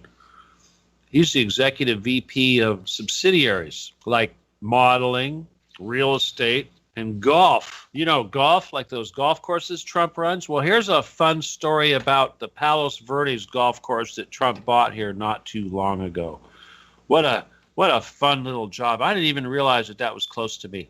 The 18th hole of the golf course literally fell into the ocean. It's on a bluff on cliffs, and it overlooks the ocean, obviously. It's beautiful, but they had some erosion, and they had to have some major, they needed a lot of help. Well, a portion of the land that is used to do this golf course is owned by the Palos Verdes Municipal Unified School District. And Palos Verdes isn't a big rich, obviously there's a lot of nice houses there, but it's an itty bitty little tiny community. Tiny, right there on the coast off of LA. Anyway, when Trump took over this property, he sued the school district over the value of the land that the golf course was leasing. And the first thing he tried to do was when he took over the land and it was time for him to start paying the bill to the school district, he waited until the bill was due before he said, no, I'm not going to do this, and he sued them. The school district did not have any money. They were poor. They cost them like $100,000 to deal with Trump in this lawsuit, and that's a salary for 2 teachers. The thing that's interesting about this is that there was an attorney, a guy named Smith, and he was the school district attorney. He was representing the school district, and of course, he didn't get along with Trump. He didn't like Trump. He thought Trump was arrogant. He thought Trump was an arrogant asshole. Trump thought he was an arrogant asshole. Who do you think was really the arrogant asshole? They tangled, and it got to be really ugly. Eventually, the Smith guy went on to become a judge. Not just any judge, but he became a judge for the Ninth Circuit Court of Appeals. Now, how many of you Trump people have heard Trump complaining about the Ninth Circuit Court of Appeals and how they shot down this or they shot down that? Why do you think the Ninth Circuit Court of Appeals hates Trump? Because the judge is this Smith guy that Trump called an asshole on TV. When this golf course opened to the public, when it was supposed to be a happy, happy day of celebration, asshole Trump had to take that advantage of that situation on TV in front of all the cameras to tell everybody what it was like having to deal with that arrogant asshole Smith. Can you believe that? Couldn't keep his mouth shut. Now, this guy was a judge, too, when he did that. He was, at this time, you got to understand, He didn't just call Smith an asshole when Smith was the attorney for the school district. He did it after he became the judge for the Ninth Circuit Court of Appeals. No other president has ever talked about a judge like that. Never. What responsible president would call the judge of some court like that that's going to be able to have the power to shut down things he does an asshole? That is just plain stupid. And not only that, but he was a very bad neighbor to the people around that place. He thought the homes, remember, we're talking about $1 million homes. He thought they were ugly. He said, your house is ugly. My customers shouldn't have to see your ugly house. And then what did he do? He planted trees. He planted ficus trees. You know, ficus trees, they grow really big. He planted them all along the perimeter so that all those homes up there on the bluff overlooking, the edge of his property, this golf course, suddenly those homes that were, people pay to have a view that looks out over a golf course. Those, think about that. And the golf course asshole put trees to block that view, big old ficus trees. And they sued, those homeowners sued. And during the process of the mediation, to where the various attorneys had to go meet with the homeowners, Trump would go to the homes. He'd walk into the homes of these people and he'd say, your home looks like shit, or something like that. He'd totally insult them. This is the place, you hear that story about, oh, Trump, he's such a great American. I hear this all the time in the conservative circles. They talk about the flagpole incident, how Trump put up a flagpole, 70-foot tall flagpole, and the city said, wait a minute, you don't have a permit for that. What the hell's wrong with you? And he said, yeah, no problem. So what did he do? They told him, he said, well, your flagpole can only be like 50 feet or something of this nature. So he said, okay, no problem. So he cut 20 foot off the flagpole. But what did he do? He increased the height of the ground by 20 feet. I mean, what a dick. That's all he does is try to get around stuff and sue. That's what Trump is famous for, suing. We're pretty much done, but I was going to talk about Uranium One. I don't want to do that. Instead of talking about Uranium One, reviewing all that, because this is so much included in everything, I'll remind you real quick about the 9/11 Commission, okay, because we're comparing it to this Mueller investigation. But remember, $15 million was spent on the 9/11 Commission, and it took 20 months. The Mueller investigation was $6.8 million. But the thing is that the 9/11 Commission came up with a result, and the result was there was a failure of imagination preventing the U.S. from detecting Al-Qaeda. That was the result. All that money, all that investigation, just like everything I read you, if you were having to go through all this information and come up with a result.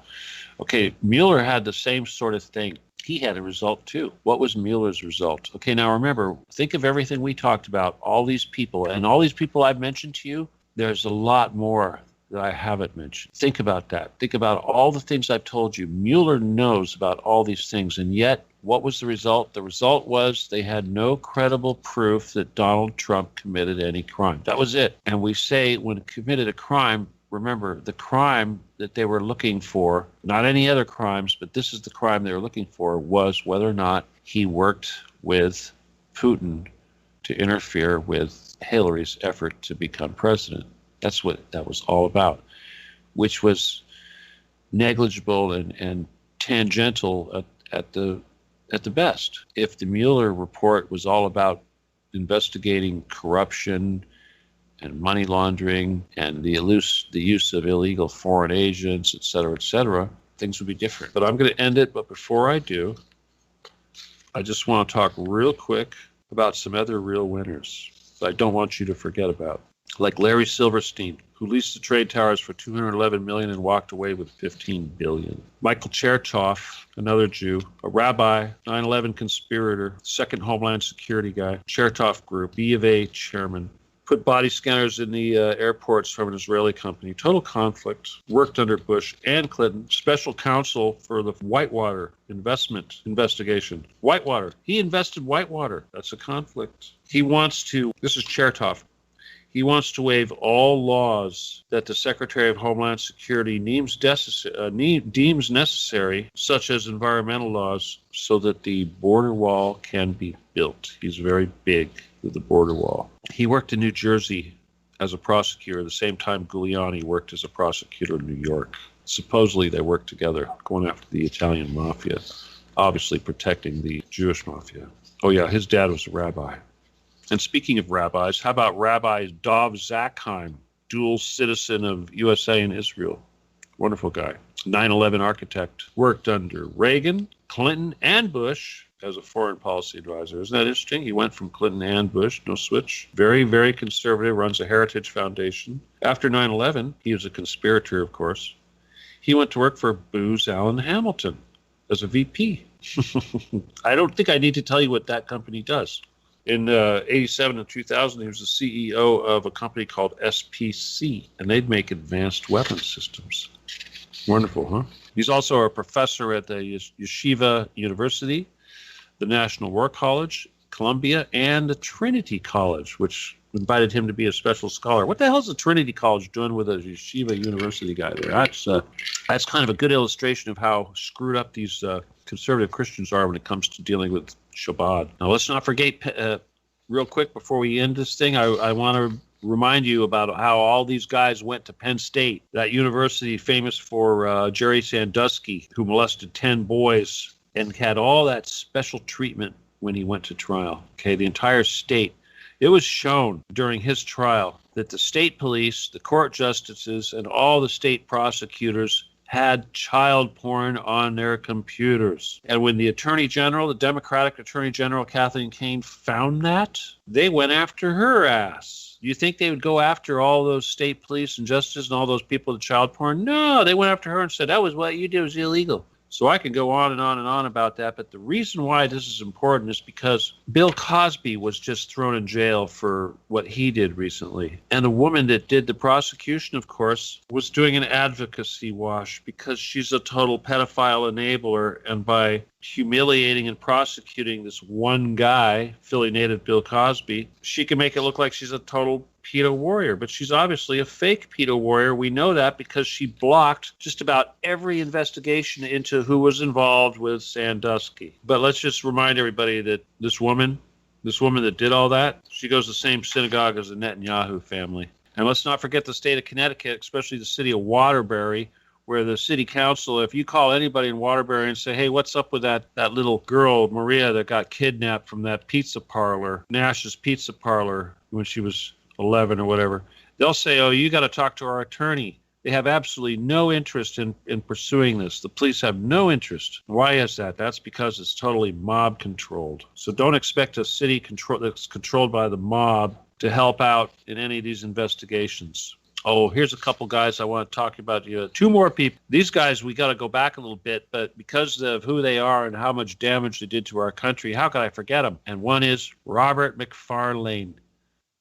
Now, Robert McFarlane is an Israeli-Iranian stooge. And this is interesting. I really want to get him in here because he illustrates the conflicting desire to support Iran by Israel. Even though Israel says all these terrible things about Iran, we know that Israel has a history of supporting Iran because of the Iran-Contra. It was basically sending weapons from Israel to Iran. But believe it or not, Robert McFarlane is a Jew, even though you won't find that information anywhere. Think about it. Come on, Seth MacFarlane. Now, this guy, all throughout his terms of everything he did, obviously he was involved with Reagan, but he was very closely connected to Henry Kissinger. So you got to take a very close look at anybody connected to Henry Kissinger.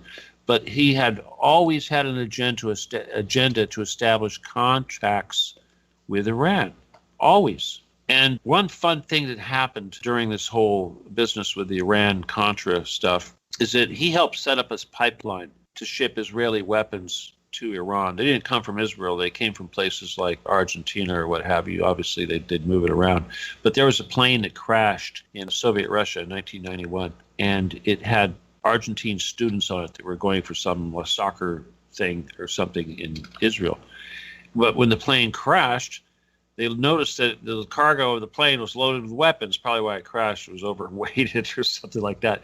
But they were American weapons, and the plane was chartered by Israel. Now, when this happened, there was clearly a weapons conduit had been going on. This weapons conduit had started prior to 1980, prior to Reagan taking office. That means it was right during the time that Jimmy Carter was there and that they were doing the Iran negotiations. So there you go, right there. That one little thing there probably was very helpful to getting Ronald Reagan in office, this hooking up the Iranians with weapons.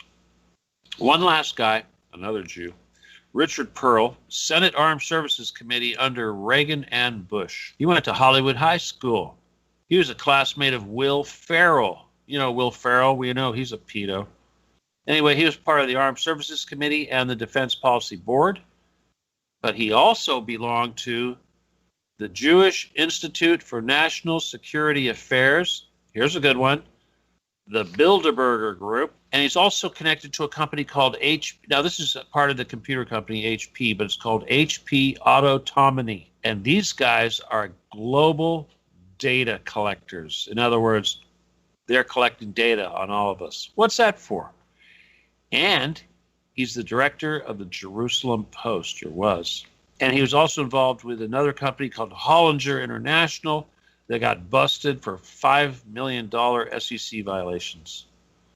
And he's such a war hawk, he's completely in opposition to nuclear arms reduction. And what's interesting, and this is why when we get back to the Queen's Group, you'll see how this incestuous relationship. But he was a lobbyist for Hong Kong. He took $600,000 from Hong Kong, China, to lobby for them. And in 2006, he was an advisor to none other than Muammar Gaddafi. All right, everybody, I hope you enjoyed that. Again, my name is Stephen Kelly. This is I'm sorry, not SK Industries, but the Truth Cat Radio, the Stephen D. Kelly Show. And this is part 2, and I believe this is going to be the final chapter. We'll go back and expand on some things like the 88 Queensway Group. And for this, we're going to sign off. So good night, God bless, adios, and goodbye.